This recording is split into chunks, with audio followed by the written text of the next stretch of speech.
Good afternoon, everyone. I have the pleasure and great honor to speak with Dr. John Howard, the Director of NIOSH, the National Institute of Occupational Safety and Health.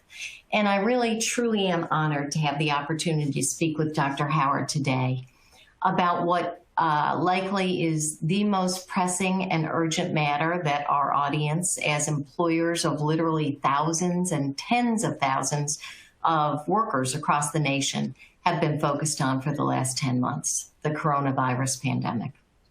Dr. Howard has great insight and I think unparalleled expertise in this area, and I'm sure will provide some very helpful guidance to our audience as all of you continue to work overtime every day to ensure that your workplaces remain safe and that the virus is not transmitted in your workforce. With that, let me begin with a brief description of Dr. Howard's background and credentials, which are, Dr. Howard, beyond impressive, I want to add, and the role that you and your agency have played during the coronavirus pandemic. First of all, Dr. Howard. Dr. Howard has a Doctor of Medicine, a Doctor of Law, a Master's in Public Health, a Master's in Business Administration, a Master's of Law, and I may have missed some along the way. So he is very well credentialed. Dr. Howard is currently serving as the Director of NIOSH. He first served as NIOSH Director from 2002 to 2008, and then again from 2009 to present.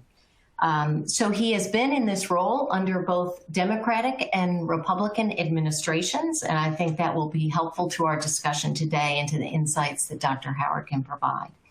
Dr. Howard was reappointed as in, I think, what is an unprecedented third six-year term as the head of NIOSH. Prior to being appointed the head of NIOSH, Dr. Howard served as the division chief for OSHA in California from 1991 to 2002. So thank you, Dr. Howard, for joining us. A bit about NIOSH and the role that Dr. Howard and his agency have played during the coronavirus pandemic. NIOSH supports the White House Coronavirus Taskforce, Operation Warp Speed, which I'm sure most of you know, everyone probably knows, is the operation that the Trump administration has set up for vaccine development and implementation. NIOSH also provides support to HHS and to the CDC Response Center, especially in field assistance to local health departments and focused on severely affected workplaces like meat and poultry processing facilities, correctional institutions, nursing homes, healthcare facilities.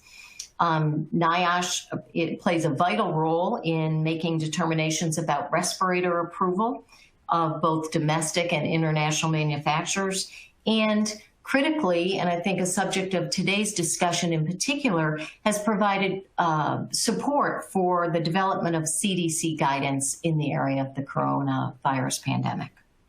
So, with that background, let me begin by asking Dr. Howard if you could just sort of set the table for us, if you will, or lay a framework for our discussion to give our audience just a general description of NIOSH's role generally, not necessarily with regard to the pandemic, but how your agency functions, its mission, and its focus.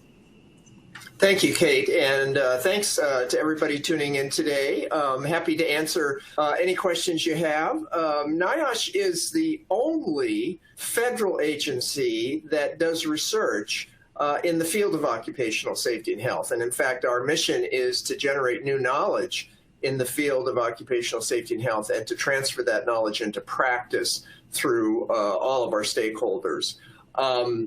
We primarily have a preventive mission, but we also, since we're the only agency within the federal government that is responsible for worker safety and health from a research perspective, unlike OSHA and MSHA, which are regulatory agencies, we also have other activities. For instance, we're the host for the Department of Health and Human Services World Trade Center Health Program.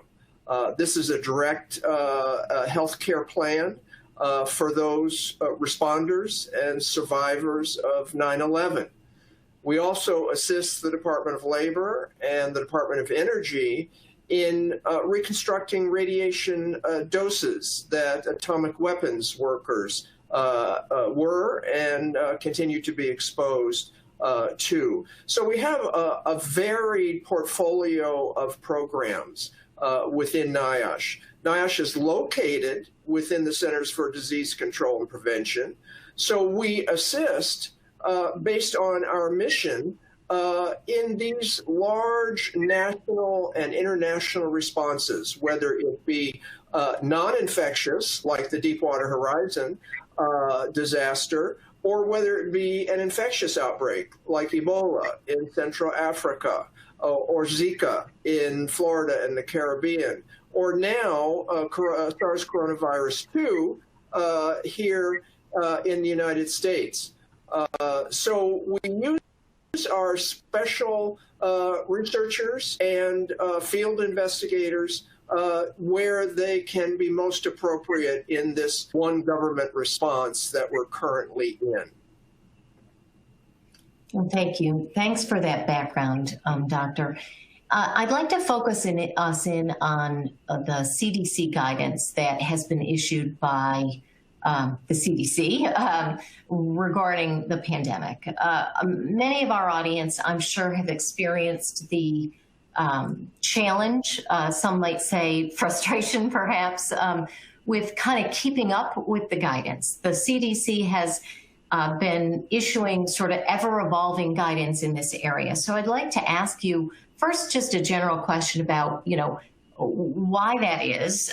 It makes it, as you can imagine, sort of challenging, difficult to follow and continually update your programs. So provide us maybe some understanding of why we can't just get, some guidance and stick with it and let everyone catch up and be done with it. And then I want to hone you in on some specific guidance revisions that have come out recently.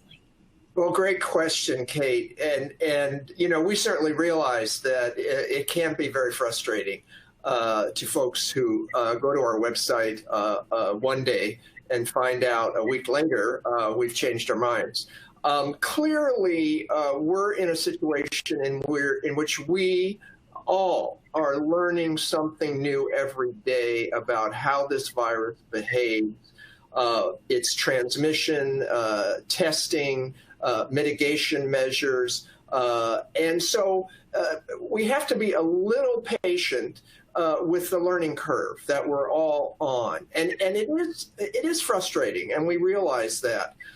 The second issue has to do with CDC guidance being confused with regulatory mandates. Oftentimes, we sprinkle our guidance with terms like feasibility, should consider, those types of terms in which we're trying to signal that we're not writing regulations. That is something that the Occupational Safety and Health Administration does on the federal level, or state OSHA plans. We don't do that. We're trying to provide general information in a guidance form, a series of recommendations sometimes about particular topics. And as we learn more, we change those. And I always tell people, go to our website, look at the guidance, but don't print it out, because if you print it out, it can become stale within a few days. Because we've learned something new and we have to change the approach. For instance, and the example which made a lot of press, both nationally and internationally, was the ways that the virus is transmitted. And there was a lot of concern on the part of many industrial hygienists, for instance, that CDC was not recognizing the fact that the virus could be transmitted through small particles or aerosol, so-called airborne transmission, rather than the large droplet that transmission occurred over very short distances, as opposed to airborne, which could be transmitted over longer distances. Well, we changed our guidance, and so because we learned more studies were done, we learned more information. So clearly, it is a bit frustrating. We've recently changed our guidance with the definition of what is a close contact, which employers use frequently to be able to figure out whether or not testing should be done and disinfection of the workplace, et cetera. And so, these are the things that we recognize that can be very difficult. But we hope that people who use our guidance realize that it's not intended to confuse people, but we're all on a learning curve, and we want to give you the best advice. And when we find out something is not the best advice, we have to change it. And Dr. Howard, right along those lines, can you tell our audience, which is filled with employers across the nation, in situations like this, the CDC is developing, with NIOSH's assistance, broad general framework guidance for how to deal with the pandemic in a workplace. Is it your view that an employer, has failed in some way from a sort of an enforcement standpoint if they are not to the precise letter of the law of that guidance that is described as, should as opposed to shall, and as you were pointing out? Maybe share your insight on that. Sure. Again, another great distinction. We do not do regulations. CDC doesn't do that in this area. And one of the things that I always try to emphasize is the application of our guidance should not be slavishly applied as if it is a specification-oriented regulation or standard, which we're all familiar with, which OSHA often does, although they do performance-oriented standards too. But our standards have to have some time limits and some definitional issues that we hope that we explain why we did what we did and the recommendation we're making. And then we hope, because we don't know the precise characteristics of every workplace, even though we know specific industry sectors often, but as it's applied in your workplace, we hope that you can take that guidance and look and see whether or not it makes sense for you to apply in the way we stated it. Now, one of the things I always emphasize is that you should have a COVID-19 hierarchy of controls in front of you. And in each column, whether it be hazard elimination or engineering controls or administrative controls or facial coverings and PPE, you should have every possible mitigation measure listed underneath there. And you do the ones that you can do. Some just cannot be done in every workplace. But what we're trying to do is to give you that whole smorgasbord, if you will, or Chinese menu. And we're saying, don't just use one from hazard elimination and one from administrative controls. Maximize your interventions, layer them on top of each other, and you're going to be moving closer to maximal mitigation. Again, the bottom line is it's guidance. We hope that you take it, apply it the best you can to your workplace. But I am the first to admit that because of the absence, except in a few states now, of emergency temporary standards, at least in 4 states, and I think about 10 other states that have various parts of guidance going on. Our CDC guidance is so ubiquitous that it's often taken as a de facto legal standard. But we're the first ones to say, no, that's not how it was intended, and it's not to be used that way. Thank you. That's very, very helpful, I think.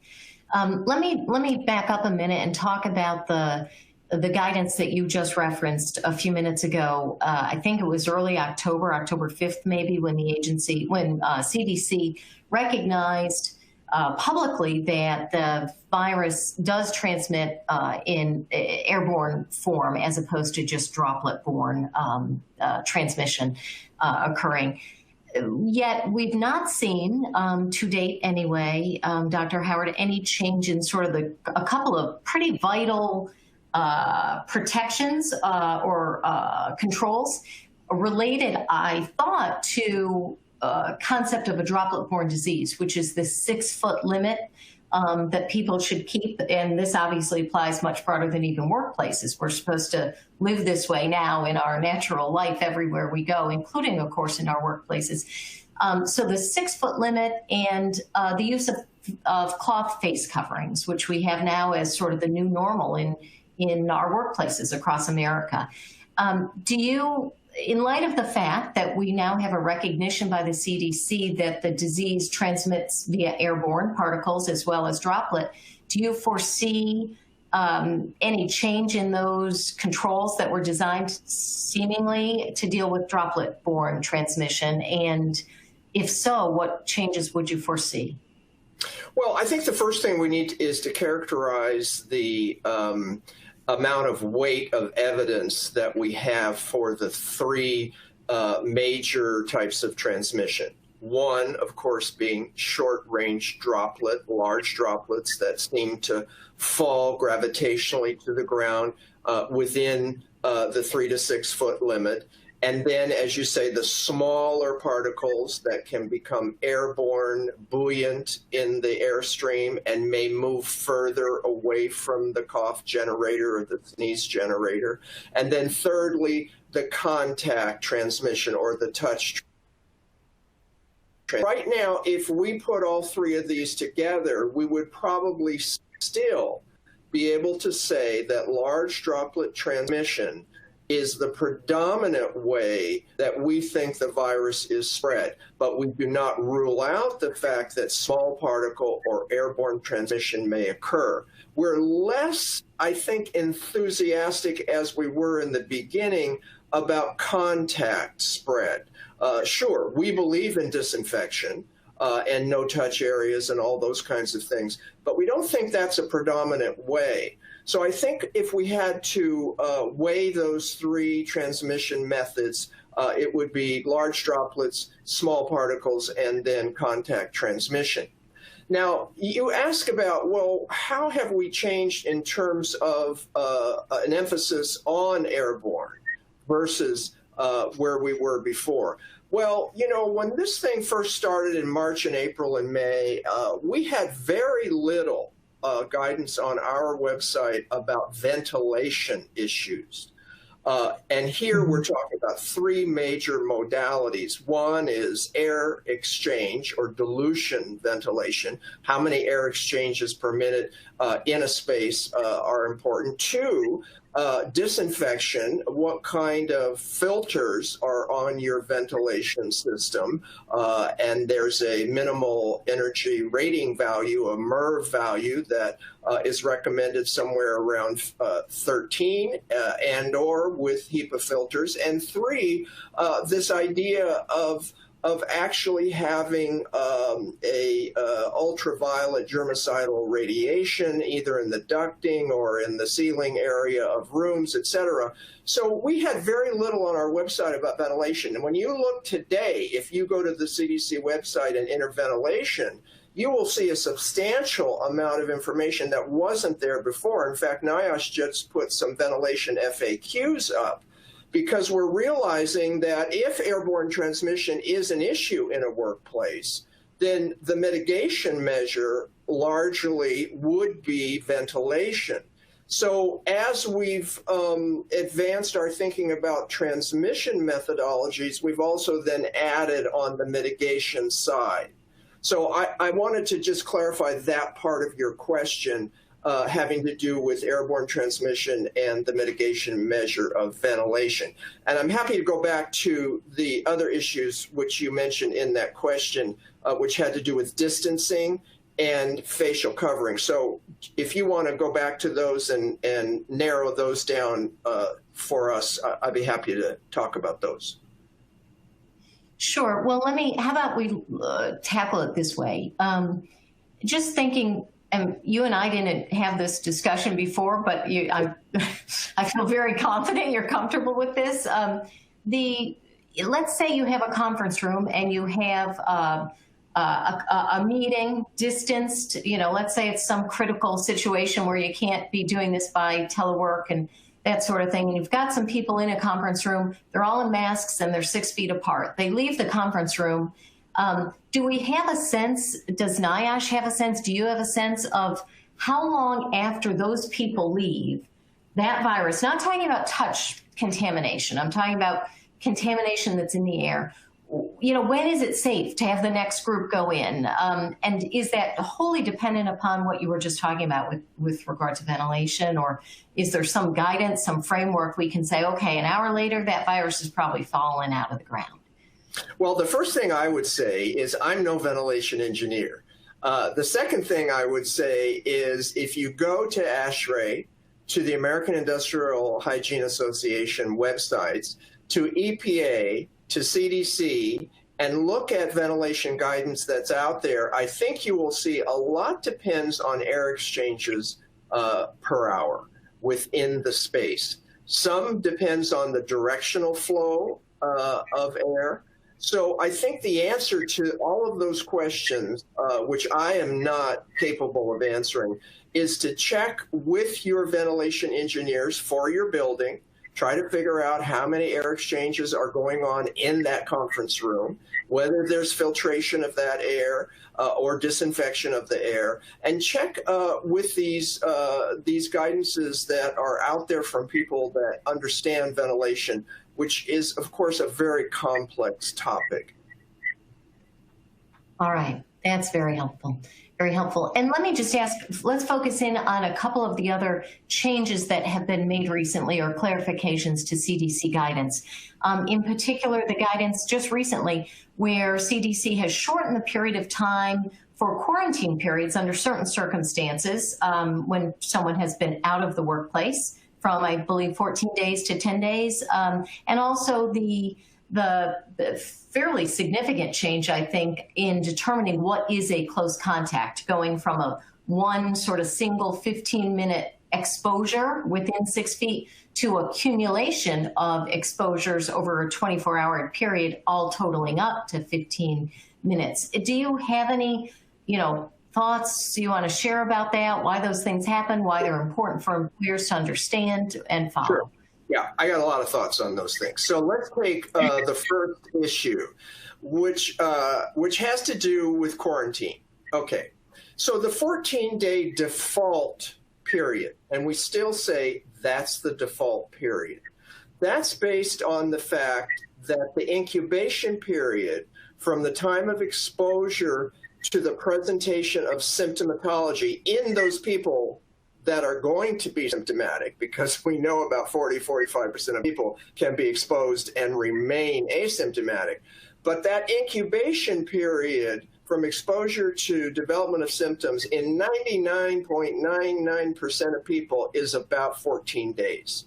The median is about 5 days, but the max is 14 days. So that's the period of quarantine where we are absolutely certain that if you haven't developed symptoms by then, you have not really been infected, okay? So you come out of quarantine. That's been steady from the beginning, and it still is the default period of time. Now, what we've also found out by a number of studies is when people get infected, they can remain infectious for a couple days just prior to the time they get symptoms. So they're exposed, let's say time 0. For a couple days, they're shedding virus. They don't even they don't even have symptoms. And then about 5 to 7 days after that symptoms come up, are they shedding virus? And then it rapidly disappears. So by the end of 10 days, in a lot of studies, we've not seen live virus being shed. It doesn't mean that your PCR test, the molecular test, the gold standard test, will not still be positive, because it may be picking up pieces of genetic material, not the actual intact, viable virus. So we've then looked at that 10-day period saying, okay, if needed, if absolutely needed and a last resort, and you have a critical infrastructure worker in front of you, et cetera, and your business is going to fail, then you can use 10 days in terms of reducing your quarantine for someone who came into contact with a COVID-19 patient. And then there's another period that we've said, look, you can even shorten it to 7 days if you test that individual a couple days before the end of the 7th day, so like day 5, and do a test there, and if it's negative, then you could shorten the diagnostic period. Now, you're going to take on a little more risk, okay? Your upper bound of risk-taking with that 7-day strategy may be, as we've calculated, about 12%. So the increase in risk has to be balanced with, why are you bringing that person back at 7 days and not 14 days? What's the rush? Is there a real rationale there that's based on significant business necessity? So we have the 14 days, the default, the 10 days, which we've based on laboratory experiments of viable virus, and then the 7 days where you take on more risk, about 12%, you test at day 5, and if it's negative, you can release somebody from quarantine based on significant last resort business necessity. So that's the quarantine change. Now, the other issue that you raised was, what's a close contact? So as you point out, up until very recently, we said, look, it's 15 minutes, 6 foot kind of thing. Now, pretty easy. I'm sorry. A pretty easy, just a point about that, pretty easy to kind of make that determination, the original. Exactly. Right. But again, people ask, well, where did you come up with the 15 minutes? Well, it has to do with some common sense and professional judgment having to do with being around another individual and having a certain amount of exposure to what may be their air. As Dr. Fauci often says, swapping air. Dr. Osterholm says, swapping air. So, it's based on some experiments, yes, in the laboratory, but it's also based on some common sense. Now, we thought that 15 minutes could be at one time, and that's generally the way it was understood, because that would be a maximal exposure, a solid, uninterrupted exposure. But we had a case that was published in the CDC's Morbidity and Mortality Weekly Report, the MMWR, which was a correctional institution in Vermont, as you may have also read about. And we had a correctional officer who became positive, not because he had any exposure that was 15 minutes as a whole, but rather over a period of 1 day, he was around masked and unmasked inmates, some positive, some negative, and he became positive. So we thought, well, gee, exposures can be actually effective, so to speak, in those short periods of time. So then we, as you point out, said, look, let's look at guidance that changes that so it's a shorter period of time. Now, does that apply to every single workplace in America? Certainly it's a guidance, but you have to understand it's based on a workplace with a correctional institution, which, if you don't know, has a very high percentage of residents, inmates, trustees that are COVID-19 positive. They've tested positive. So you clearly have a workplace that may be different than your own. So again, I think you have to look at the reason why CDC changed the 15-minute to a cumulative over 24 hours and look at where that came from. and to see, do you have a workplace that looks like that? Are you in a nursing home situation? Are you in a healthcare institution? Are you in these high-risk workplaces? If you're not, then I think you have to consider, okay, it is a guidance, and I have to figure out how to apply it in my workplace. So I think we have to look at why we changed things as well as what we changed. All right, that's very helpful to understand. And the flexibility and sort of tailoring to individual workplaces, I think, is also a critical point that you're making. And I hope, OSHA recognizes that that's the way that NIOSH and the CDC look at this. Let me switch gears. Two other very important topics, and I know we're getting closer. We're already past time, but we're getting some questions from the audience that I want to at least raise with you, Doctor. And also, I don't want to end this without you providing some insight, whatever thoughts and guidance or insight you may have about what we might see after January 20th on the federal level at OSHA. I know NIOSH and OSHA work very closely together. I'm sure you have some sense of whether we'll see an emergency temporary standard out of from President Biden's OSHA. So maybe we'll talk vaccine first, and then if we could sort of talk about what we might see next year from OSHA, that would be great. I have a number of questions from our audience that are really, I think, what we are going to next be very focused on as employers in this nation. Once we have very, very good news, the best news we've had in 2020 about the development of these vaccines and their efficacy and the lightning speed rate at which they have been developed. So that's the positive. What we're wondering, or what a number of people in the audience are asking about, is what that means once our workforce is vaccinated, and I recognize that won't be for some time into next year. But what happens when we have a vaccinated worker in terms of exposure to a non-vaccinated worker? Can a vaccinated person still be a carrier or transmitter of the COVID-19 virus? Do we have evidence on that? Do you have any understanding of that? Sure, a great question. And we have to understand that the phase 3 clinical trials that were reviewed in Great Britain and approved in the Pfizer vaccines was started today. And the meeting that will occur Thursday of the FDA's advisory committee here in the United States, looking at the Pfizer data, which FDA has considered to be approved in terms of the scientific merit, and probably the shipment, the starting of the shipping of the Pfizer vaccine on the 15th of December. And then on the 17th of December, the same committee will meet and consider the Moderna data, and probably, if approved, that will be starting to be shipped the 23rd or 24th of December. So clearly, the vaccination era has begun.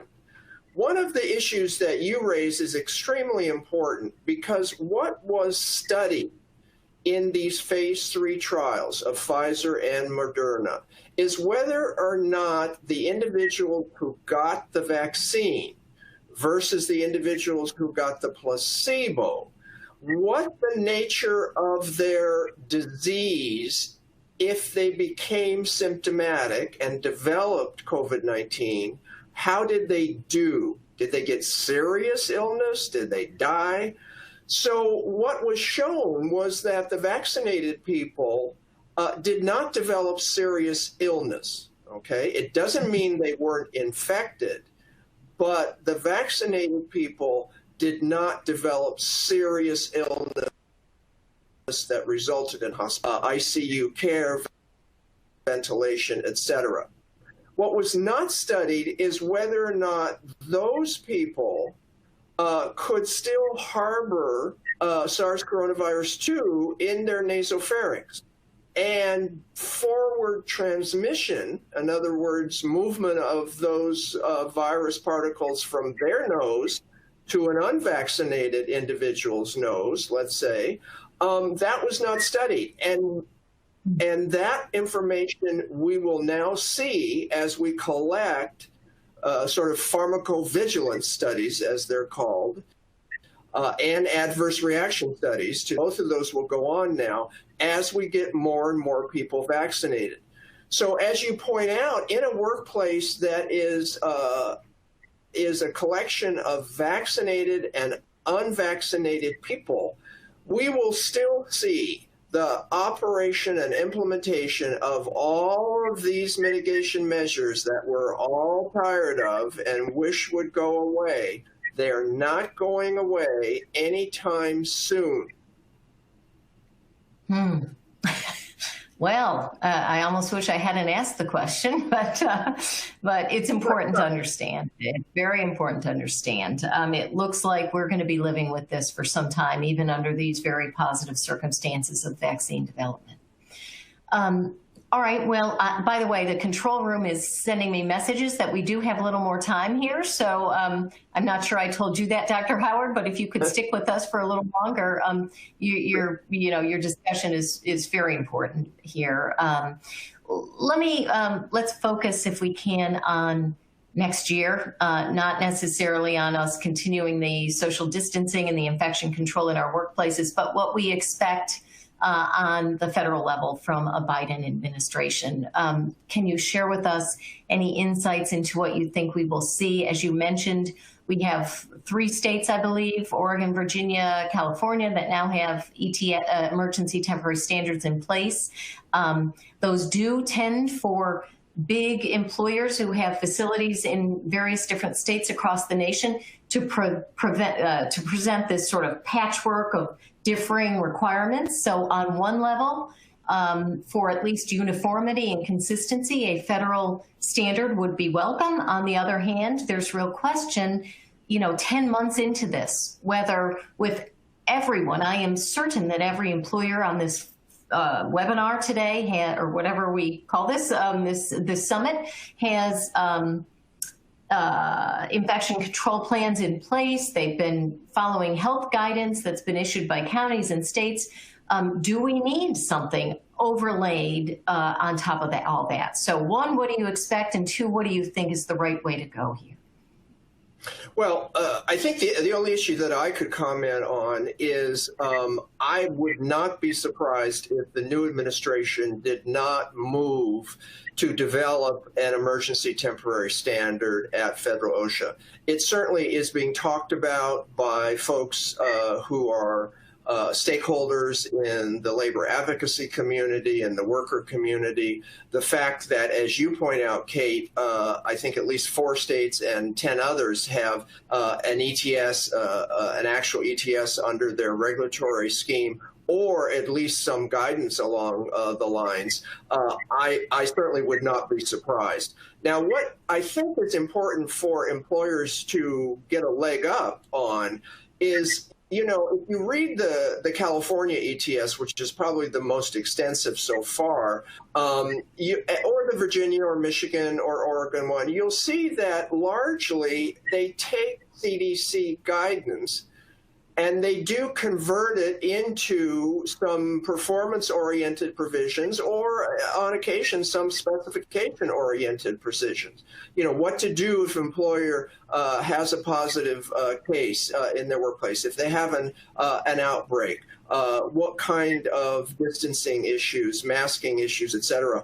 All of those kinds of things, an infection control coordinator in charge of their COVID prevention program, as the California ETS talks about. I think that employers who are looking at CDC guidance now and struggling with it and trying to apply it to their workplace are getting a leg up on what a federal ETS would look like. As some of our listeners may remember, in the Obama administration, towards the end, on the regulatory agenda was an infectious disease standard, so to speak, similar to the California aerosol transmissible disease standard.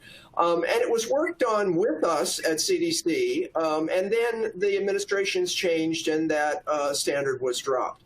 I would imagine that they would take that up again using the 6-month temporary standard, emergency temporary standard, morphing into a larger infectious disease standard. As you know, federal OSHA would have to make a declaration that the COVID-19 outbreak is a grave danger. That's the legal term that OSHA has to agree with. And in fact, at a hearing on May 29th, when I was with Lauren Sweat, who is the principal acting assistant secretary at OSHA, she was asked whether or not OSHA thought COVID-19 was a grave danger. She answered no, primarily on the basis that she knew it was a trick question in terms of the requirement to do an emergency temporary standard. I was asked the question, and of course I answered yes. From the perspective of CDC, that's all we do these days. So I think federal OSHA will probably make a determination, and they'll probably move in that direction in a new administration. I would not be surprised at all. That's interesting, and I think that's consistent with everything that I'm hearing and everything I would understand about where President-elect Biden would be compared to, say, Lauren Sweat in this administration. One point that you mentioned that I want to just clarify for our audience, with an emergency temporary standard like we're seeing in these states that we just mentioned, and we're talking about seeing on the federal level, under the law, under the OSHA Act, as Dr. Howard points out, you don't just let that emergency temporary standard sit there. It is prepared and promulgated with very little process, very little input, not no input, but very little input from stakeholders and the regulated community. So the law is set up so that that sits as a temporary standard. It's not just an emergency standard, it's a temporary standard. It is by law, on the federal level anyway, followed by a permanent standard, in this case, an infections control standard. And I'm wondering a couple of things, John. One is, as you point out, OSHA actually began development, I think it went maybe all the way to the SBREFA process in 10 years ago, on a permanent infectious disease control standard. And there was change in administration, change in priorities, et cetera. That sort of languished for a long time. I don't even know that it still sits on the regulatory agenda. I'm not sure.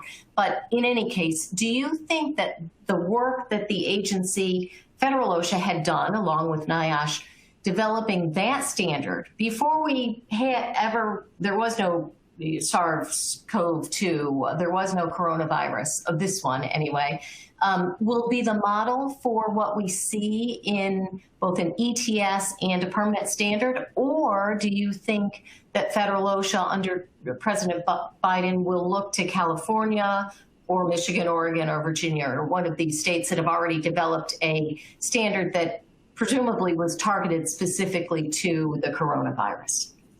Well, it's an interesting question, and I don't know any more than anybody else, but I would say that because speed is the primary issue here, one would probably say that they're going to use something that is more fully developed than starting from scratch. Mm-hmm, mm-hmm. And do you have any predictions about timing? I'm sure everyone in the audience is more than curious about, what we're talking about in terms of seeing, the inauguration is January 20th, presuming, former Vice President Joe Biden is in fact inaugurated on that day. Do you anticipate that by April we'll have an ETS on the books?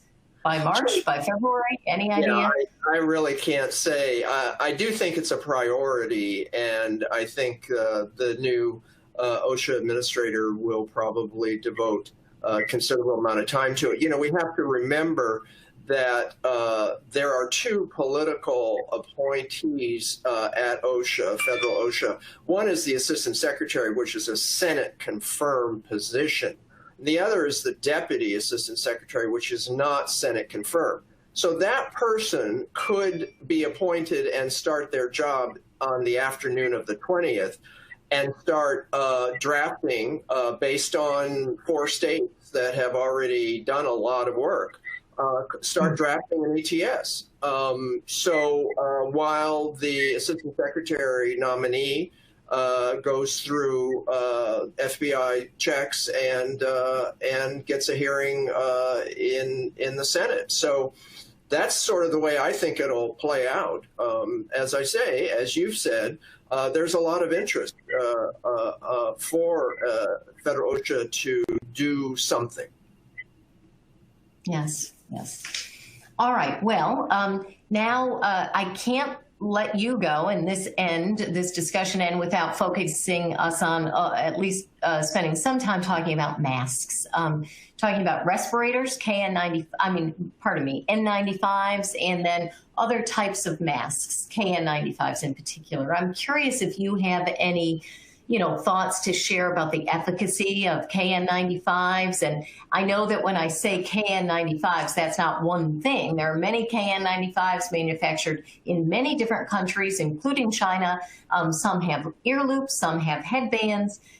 Tell us, what you can in, a few minutes that we've got left about efficacy of KN95s and their use in the workplace to protect against this virus.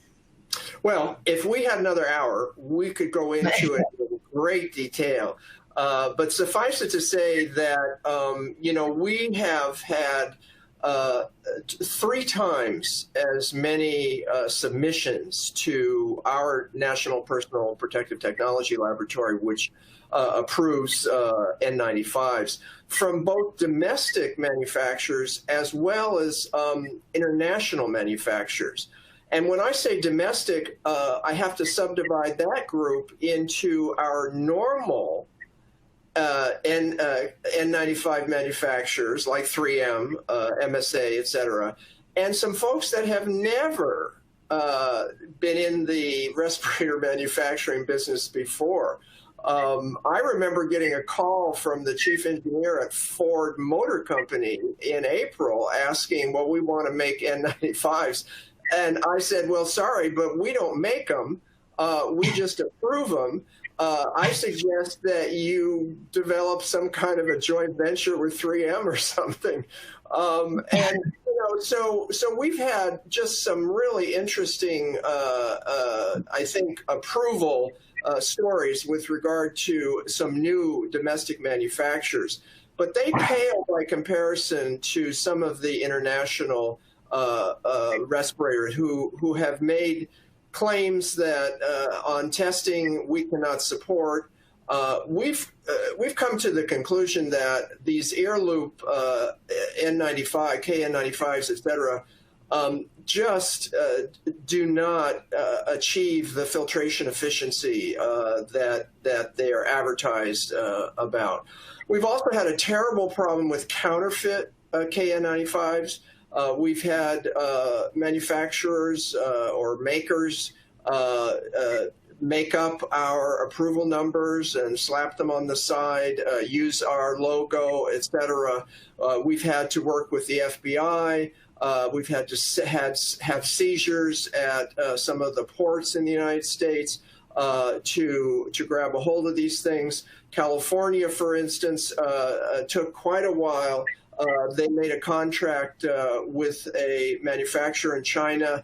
We tested the products and they just did not work. We had to go back and forth over several months. Finally, they were able to get some good products.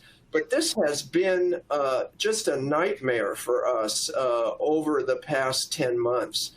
But one of the things that I'll mention, which has always been a conundrum for us, and it was during H1N1, and it is still now, is hospital contracts are often bundled with a whole bunch of things: needles, syringes, gloves, gowns, whatever. And the hospital contractor often specifies that they are providing FDA-approved surgical N95s. And they don't go to the larger industrial market. And we're finding out, hospitals are saying right now, well, we're still experiencing shortages. And then we go to call up the industrial N95 manufacturers, and they say, well, we've got products sitting on our shelf. So some of the connection between demand and supply has always been an issue. And for somebody that wants to be a student of this, they could download on the Congressional Research Service a 50-page production that the CRS did published yesterday about supply and demand of PPE. So I wish we had an hour to discuss this more. But we are not, shall we say, thrilled about ear loops. We believe head straps are the way to go.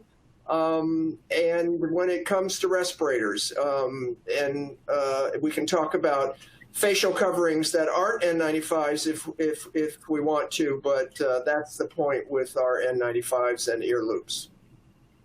And it is part of the problem with the ear loop KN95s that, I mean, under OSHA's respiratory protection standard, of course, it's a fit. Pardon me? It's the fit. Right. It's the actual fit. So you can, if you tack them onto the head, you hold them down, you can get some pretty good filtration efficiency, but they become slack. So it's the fit that's the issue, not the filtration efficiency of the material sometimes. The fit is not tight.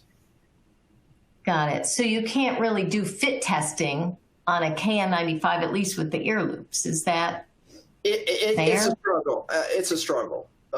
You know, what I always say to people who have bought a whole bunch of them is I said, well, take the folks that have big heads and give them the smallest KN95 you have, and they'll maybe be tighter on the head even with an ear loop.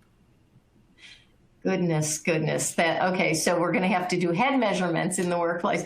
Okay, so we are now actually getting close to the end of the time we've got with you, John. Let me just, before we go, because a lot of our audience, of course, is focused on PSM and RMP. Let me ask you if you have, I know you're not a PSM RMP expert, but is there any sort of overlap here? Do you have any thoughts to share about, you know, the implications of the pandemic and pandemic control measures related to process safety? Well, you know, I think the first thing is to say that PSM workers are critical infrastructure workers, as defined by the Department of Homeland Security, and all of us, I think, would agree with that. And in that case, when we have an individual who is a close contact, CDC does have specific guidance for when you bring back individuals. And in fact, we have said, as a last resort, you can continue to have them at work as long as they are asymptomatic and your infection control program is as good as it can get.